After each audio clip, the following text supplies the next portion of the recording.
Freeze! Don't move, young lady. This is stick up. Give me all your money right now. Really? Give it to me. I'm not playing. You trying to rob me? What are you doing? Hi, honey. You trying to rob me with a banana? I was just trying to spice up our marriage. Did I mention I love you? I'll show you a better way of spicing up our marriage. Come on. Come on. Come on. But Come babe, on. babe,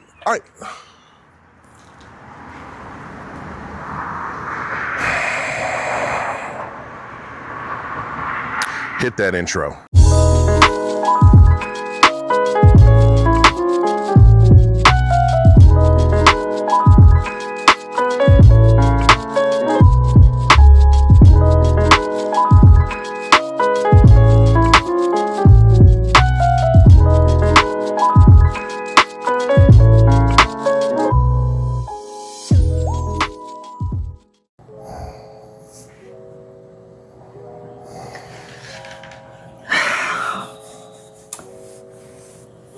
You okay? Yeah. Okay. Just feeling a little bit like a dunce, that's all. You know what? Since hubby decided to go bananas earlier, I decided to come up with the idea of making a banana bread. You wanted to spice things up? Oh, yeah. Let's spice things up. What better way than to do it with bananas? The love of my lovely wife. She's also the brains, too. Fantastic idea. Let's go ahead and make some banana bread. Let's get baking. Now we're going to mix the dry ingredients. So we are going to start with 4 cups of all-purpose flour. And I'm doing a double batch, that's why we're using 4 cups. Here's 2. Here's 3. And here's 4. And we're going to need 2 teaspoons of baking soda. Here's 1.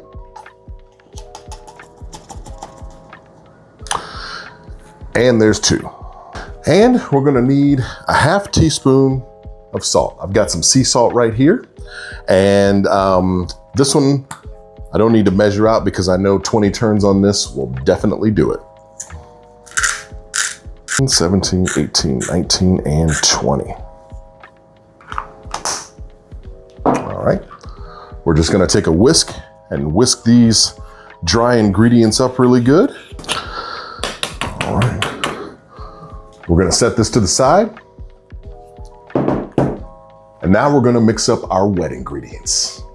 And for the wet ingredients, you will need 2 cups of raw sugar. And I understand that this is a dry ingredient, but we typically like to mix the raw sugar with the wet ingredients. So therefore it mixes really well once you combine the dry with the wet. That's 1. And that's 2 cups of raw sugar. Next, we like to use the extra virgin olive oil, and that'll be 1 cup. Okay. And then we'll use 1 tablespoon of the vanilla extract.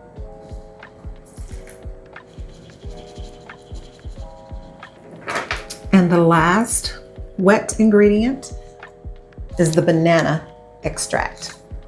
And you'll use 2 teaspoons. And there you have it for the wet ingredients. And now we'll mix the wet ingredients. I kind of like to lean the bowl in a little bit or lean it over so that I'm mixing all of the wet ingredients with a nice consistency. And there you have it. your wet ingredient. And we are back with looks like the main event or the main ingredient in the banana bread itself. I'm talking about none other than the bananas. You know what? I don't think I'm gonna fall for that again. I tried, folks. I tried.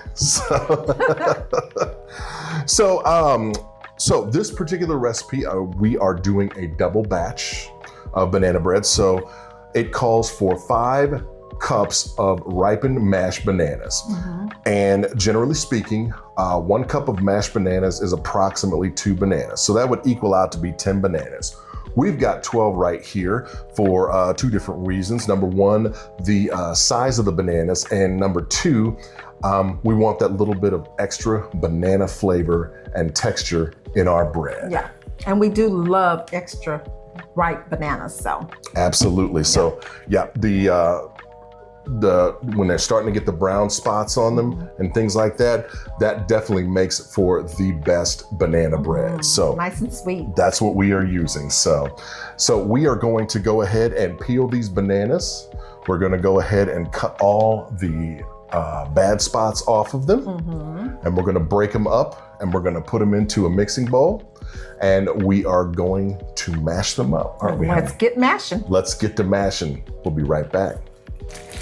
All right, as we can see, my lovely, beautiful, wonderful wife is here. We've got the bananas broken up into pieces, and they're in the bowl, and she is mashing them right now.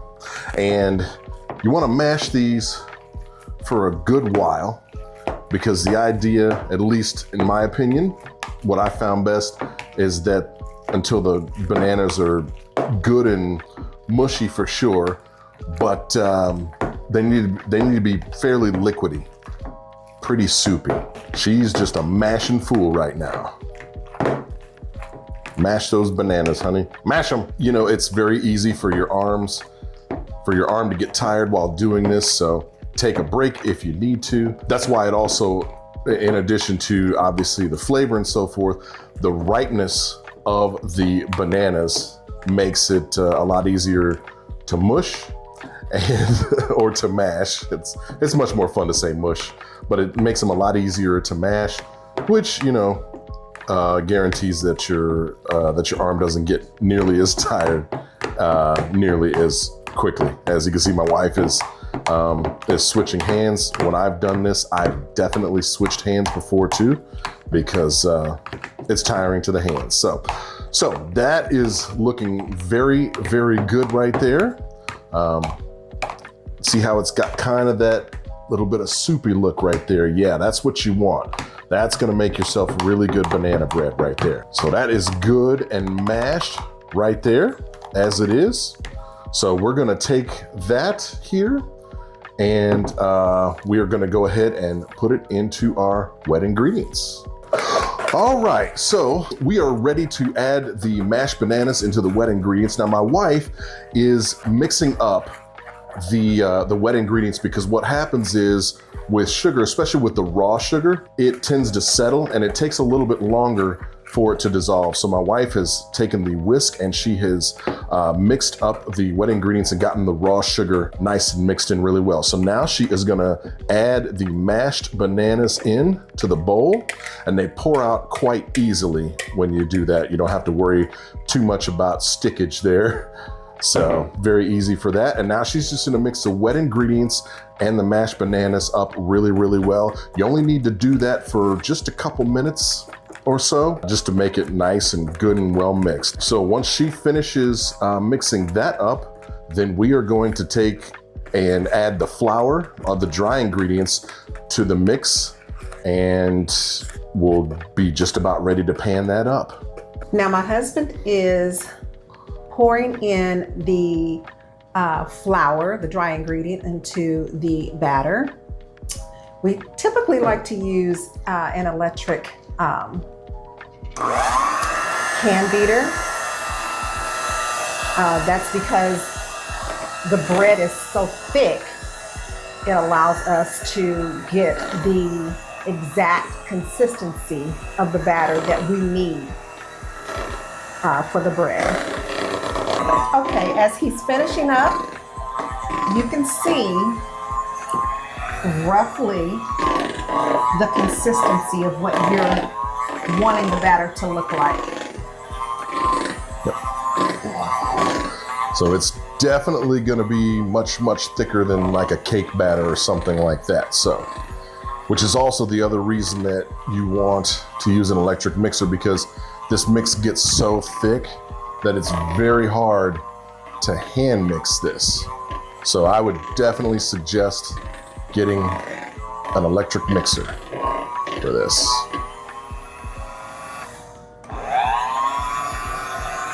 And there you have it.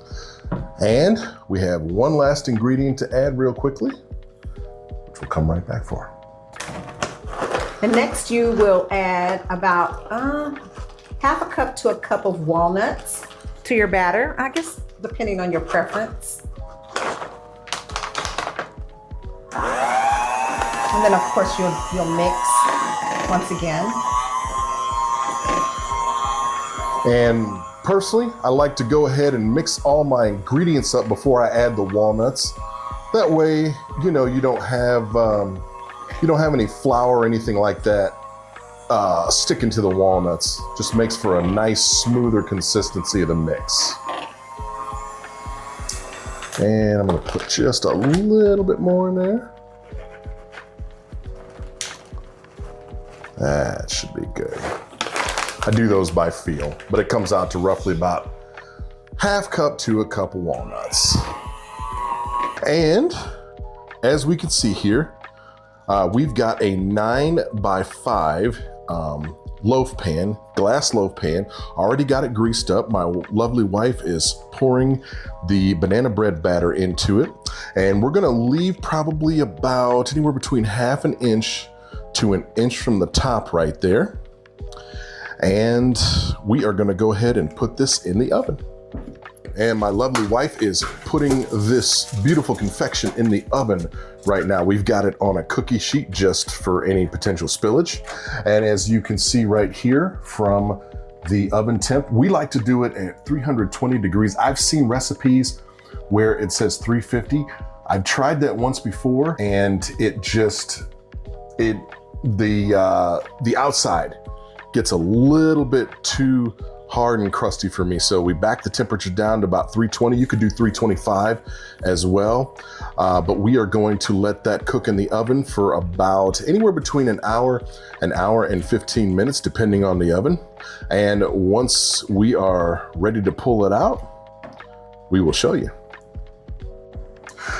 All right, we just pulled this lovely loaf of banana bread out of the oven. It's got a great brown color to it. And as you can see from my wife sticking the toothpick in, it is clean, which is the ultimate litmus test, which means that this banana bread is good and done, which means there's only one thing left to do, and that's eat it. Time to chow down on this wonderfully sweet confection. All right, it's time to enjoy the fruits of our labor. Look at this absolutely delicious loaf of banana nut bread right here. Yes. Just came straight out of the oven. My lovely wife popped it out of the glass pan. And I'd say now it's time to eat, isn't it? It's time to eat. Let's feast a little bit, shall we? Ooh, listen to that little bit of crispiness on top. See the heat coming up? See the heat? Oh, I don't know if you can on camera. I don't know if you can, but we sure can. Oh yeah, because we just popped this thing out of the oven. Hot. So I'm gonna put the edge piece off to the side, although it is good.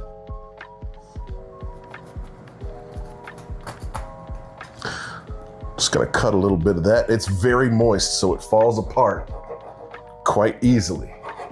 You can see that.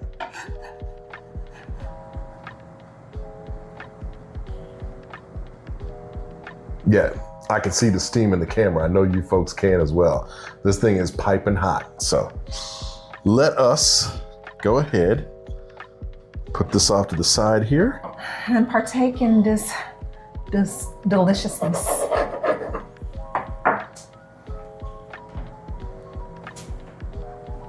Cheers. Cheers. Gotta be careful, it's a little hot. Very hot. Mm-hmm. During this wonderful time of year, as we are into to the fall season, this is a perfect confection. It just makes you feel wrapped up in warmth and love and just, oh my God, I need to be outside right now with the falling leaves, just enjoying this delicacy right now. It's so good, so good. Be careful, honey, it's hot. True it is. But it's a little hot, folks. But it's very moist. I can be a little piggy when it comes to food, I'll admit that. But something like this goes great with a glass of milk. Personally, I really love this with like a scoop of vanilla ice cream, particularly Haagen-Dazs vanilla ice cream. Not gonna lie about that. It's really, really delicious. How about you, babe? Definitely. Haagen-Dazs. Yeah. You can't go wrong with that. Can't go wrong with Haagen-Dazs. One other thing that you can do with your banana bread is you can put chocolate chips in it. Tastes really good with chocolate chips.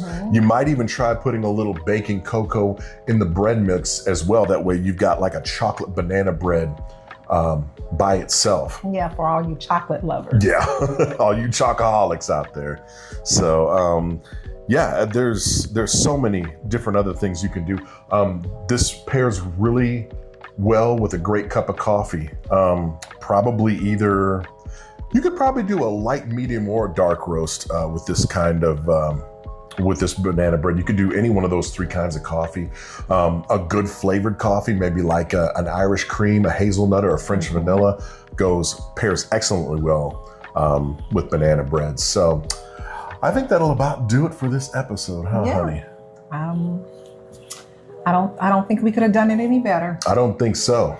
So, we thank you so much for joining us on this wonderful culinary adventure. We appreciate your time and attention. If you enjoyed this video, please throw a like on it, leave a comment, go ahead and subscribe to our channel and ring that notification bell so that you are made aware of any future uploads We would appreciate that. Yes. Absolutely would appreciate that. So, as we always end it, from our home of lovin', straight to your oven. we wish you all the best. Bon appetit, everyone, and take care. We love you all. Goodbye.